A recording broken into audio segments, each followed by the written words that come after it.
जब देश पर गुलामी की बेड़ियां कस रही थीं, एक गुप्त संदेश आया जो आजादी की आग को और प्रज्वलित कर गया। हर शब्द में एक चेतावनी थी और हर अक्षर में एक आह्वान। यह संदेश था उन बहादुरों के लिए जो अपना सब कुछ न्यौछावर करने को तैयार थे। एकता ही उनकी सबसे बड़ी ताकत थी। वीर प्रताप और केशव ने बाजार की घमाघमी में भी एक नई उम्मीद जगाई। उन्होंने हर उस इंसान से बात की जो बदलाव का सपना देखता था, लेकिन डर की दीवारें तोड़ना आसान नहीं था। दूर से उन्हें देख रहा था कर्नल हंट, जो उनकी हर चाल को विफल करने की योजना बना रहा था। पर इन वीरों के हौसले को तोड़ना नामुमकिन था। हर क्रांति की राह में मुश्किलें आती हैं, लेकिन जब अपने ही धोखा दें तो जख्म गहरा होता है। अरुंधति ने उस रात एक कागज पर कुछ ऐसा पढ़ा जिसने उसकी नींद छीन ली।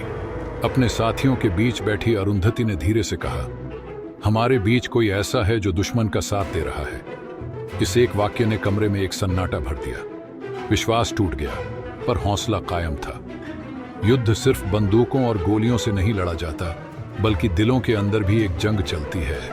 मीरा ने अपने हर दर्द और चाहत को अपनी ड्यूटी के पीछे छिपा लिया था, लेकिन जब उसने केशव की तरफ देखा तो उसकी आंखें उसकी भावनाओं को छिपा नहीं पाईं। दूसरी ओर वीर और रानी शिवांगी ने कुछ पल सुकून के पाए, जहां उन्होंने अतीत की यादों और वर्तमान की जिम्मेदारियों को महसूस किया। सुबह की पहली किरण के साथ शुरू हुआ वह संघर्ष जिसने इतिहास बदल दिया। वीर प्रताप और उनकी टीम ने हर कदम फूंक फूंक कर रखा। उनकी आंखों में एक ही सपना था, आजादी। गोलियों की आवाज, धमाकों की गूंज और जमीन पर गिरे साथी। लेकिन हार मानना उनकी फितरत में नहीं था।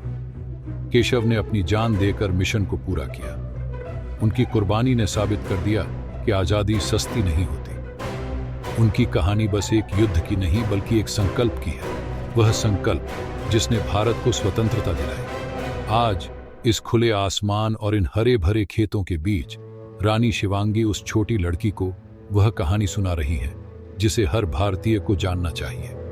यह कहानी उन वीरों की है जिनकी कुर्बानी ने हमें एक आजाद भारत का सपना जीने का मौका दिया। उनका नाम भले ही इतिहास की किताबों में कहीं छिप गया हो, लेकिन उनकी यादें हमेशा हमारे दिलों में जिंदा रहेंगी।